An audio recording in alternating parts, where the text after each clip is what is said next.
José Ricardo Severo, direto de Brasília, da FEPLANA, em parceria com a Canasol, semanalmente trazendo notícias do setor agropecuário. Estamos na segunda parte de nossa entrevista com Haroldo Torres, economista e gestor de projetos do PSEG. Nossa entrevista é a respeito da participação do fornecedor de cana no programa do RenovaBio. Abordamos, na primeira parte, questões importantíssimas para o setor de cana, para os fornecedores. Projeto esse que foi solicitado pela Orplana, que é a organização das associações de plantadores de cana, de produtores de cana do Brasil. Tudo bem, Haroldo? Pois é, Ricardo, é um enorme prazer estar aqui novamente contigo para este bate-papo e espero de fato que a gente possa levar informação e conhecimento para o produtor, principalmente aqueles que estão no campo e lidando principalmente este ano com um cenário extremamente árido e seco, enfrentando uma enorme dificuldade de produção. Uhum. Nós estamos num momento difícil para o fornecedor, né? E o fornecedor de cana, nesse programa do RenovaBio, ele não só cumpre legalmente as questões que tem que cumprir mesmo, ou seja, legislação ambiental, que é uma das mais restritivas que nós temos, legislação trabalhista, que também é muito complexa, mas é o setor que mais cumpre toda a legislação.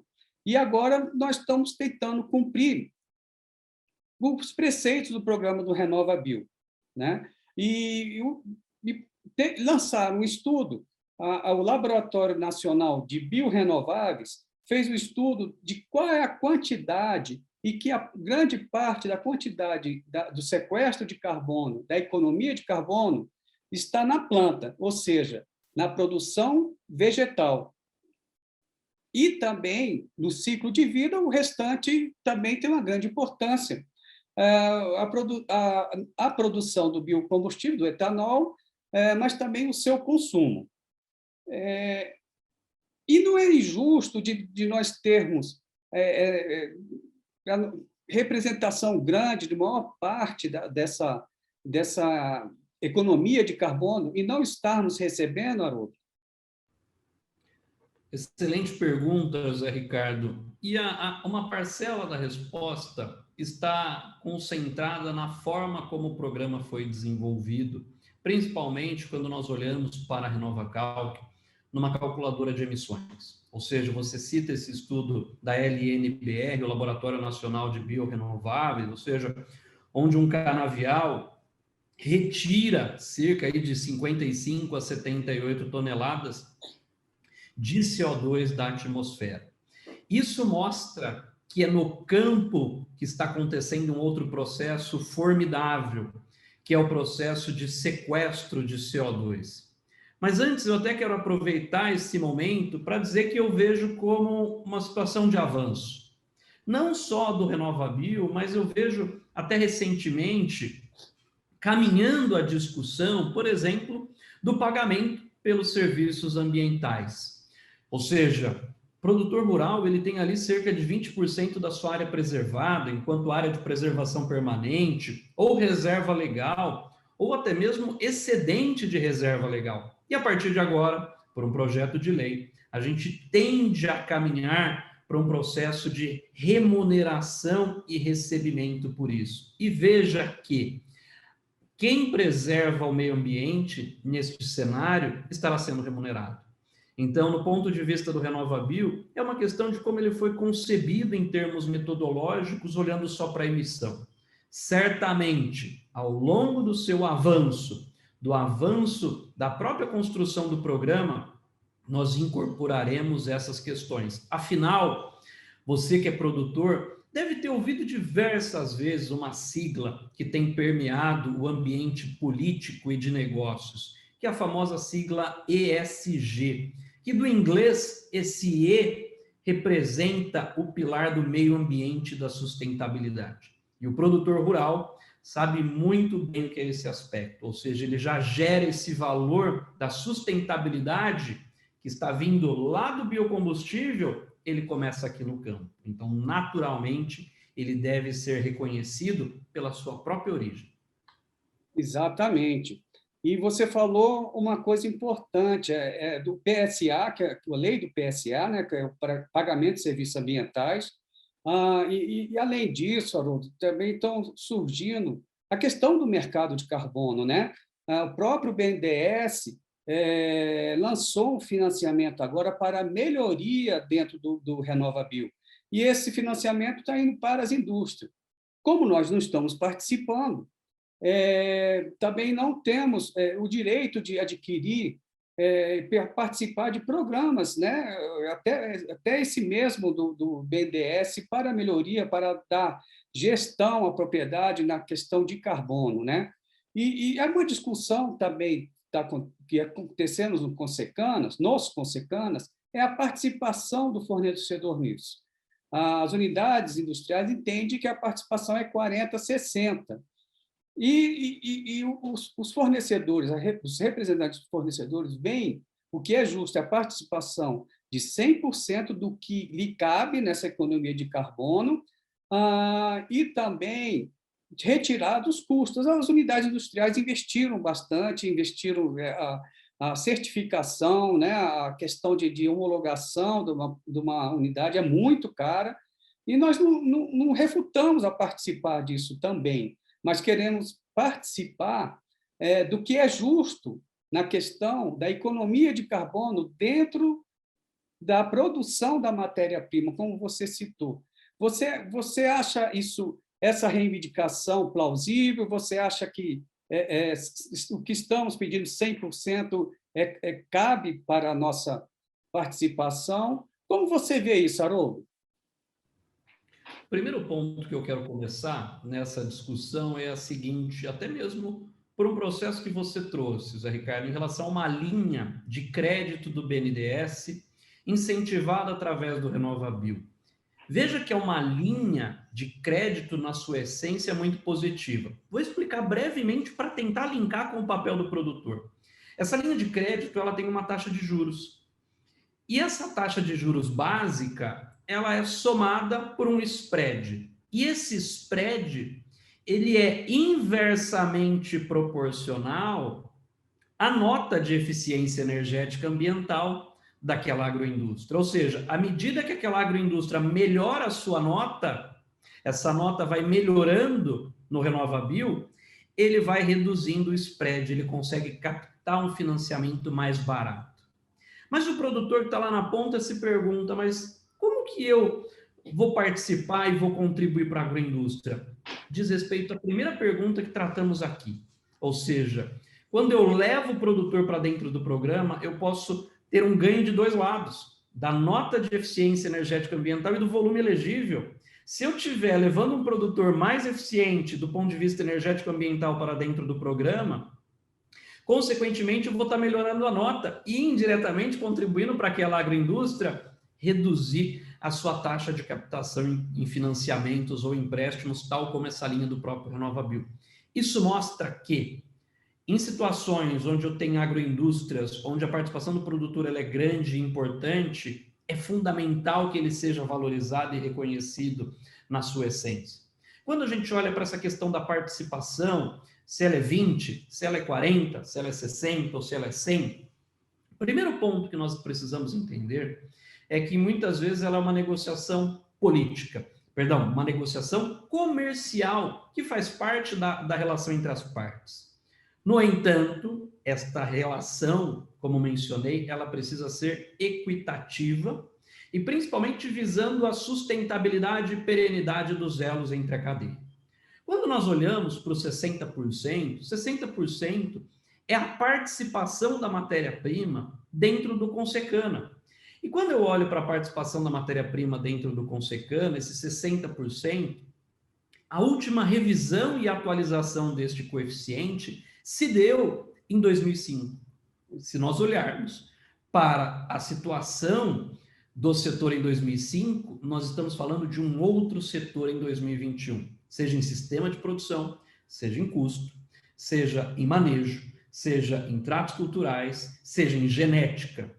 e esse coeficiente está parado. Então, quando a gente olha essa discussão e essa falta de consenso, em alguns momentos falta de reconhecimento, ela mostra o seguinte, ela mostra um desgaste deste elo, muitas vezes provocada por uma obsolescência ou por uma letargia na revisão do Consecana, que tem lá os seus motivos, seja impacto em arrendamento, seja porque as próprias indústrias se anteciparam a esta revisão do Consecana. Em outras palavras, o que eu estou querendo dizer é, o correto neste momento está evidente a importância do produtor, que o sequestro acontece no campo e que ele precisa ser reconhecido e valorizado. Mas o que mais me entristece nesse momento é ver que nós estamos enfrentando e convergindo no RenovaBio, justamente evidenciando o desgaste de uma relação que vem em função sobremaneira da letargia nas revisões do modelo Consecana. Por outro lado, como economista, como é que fico feliz com relação a isso? Porque o mercado, a partir de agora, vai reconhecer e vai valorizar justamente aquelas atividades e aqueles que estiverem trabalhando, principalmente não só com a sustentabilidade. Lembra do que eu falei do ESG, mas do pilar social, ou seja, das empresas que olham sobre o aspecto social para os seus colaboradores, fornecedores e efetivamente o reconhecem. É isso que o consumidor, é isso que o investidor vai passar a olhar. Então, o setor sucroenergético também passa por uma mudança de mentalidade com vistas a fazer esse reconhecimento, não só do ponto de vista de sustentabilidade, mas também social, do papel do produtor de cana. Não, realmente você falou uma série de verdades, né? Ou seja, nós já temos aí cerca de 16 anos que o modelo Consecana não se faz a revisão, e nesses 16 anos, você que acompanha, você vê a transformação que foi, não só produtiva, mas também em questões ambientais, a questão trabalhista, colheita, tecnologia, é outro setor, né? E não se faz essa revisão do Consecana. E o que também, outra coisa que você falou que é de grande importância, Haroldo, é a questão de você incentivar o produtor, né? O produtor ele já cumpre as questões legais, ambientais e sociais. Mas agora, com essa limitação dele não participar de um programa de grande importância, mesmo tendo grande influência na questão do carbono, às vezes até mais do que na produção e no consumo do combustível, do biocombustível, é complicado para o produtor. Você acha que isso vai desincentivar os produtores a estarem melhorando a sua tecnologia, melhorando a sua produção no que diz respeito a questões de economia de carbono? O primeiro ponto, Zé Ricardo, aqui que eu queria dizer de forma geral e ampla. Em qualquer atividade econômica, onde não há reconhecimento, e esse reconhecimento não venha por um viés econômico, por exemplo, ou seja, via preço, isso gera um desestímulo. Então, quando nós olhamos para a cadeia sucroenergética, principalmente durante os anos de 2010, né, da década de 2010, onde nós passamos por sérios problemas, em que pese congelamento de preços da gasolina e, consequentemente, do etanol, em que pese preços baixos do açúcar no mercado internacional, ou seja, em função de um cenário extremamente deletério, o que nós vimos foi produtores migrando de culturas, produtores se tornando arrendatários. Ou seja, isso mostra que a falta de reconhecimento, a falta de um estímulo, leva e faz com que o produtor acabe adotando uma outra alternativa.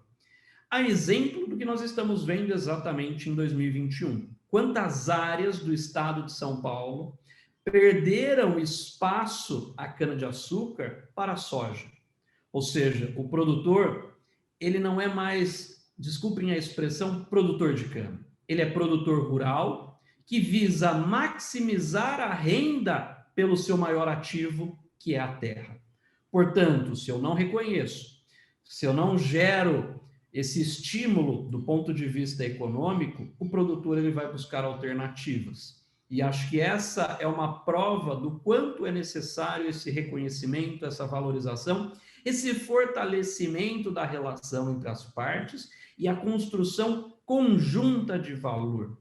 E que não exista essa polarização antiga que vem do setor e que não leva a lugar algum, senão a desgaste e não crescimento. Nós já passamos dessa etapa, caminhamos neste momento para uma economia de baixo carbono, e para que essa economia de baixo carbono aconteça, eu preciso estimular no campo. É ali que vai ser a maior fonte, efetivamente, de sequestro de carbono. Por exemplo, comentei na colheita.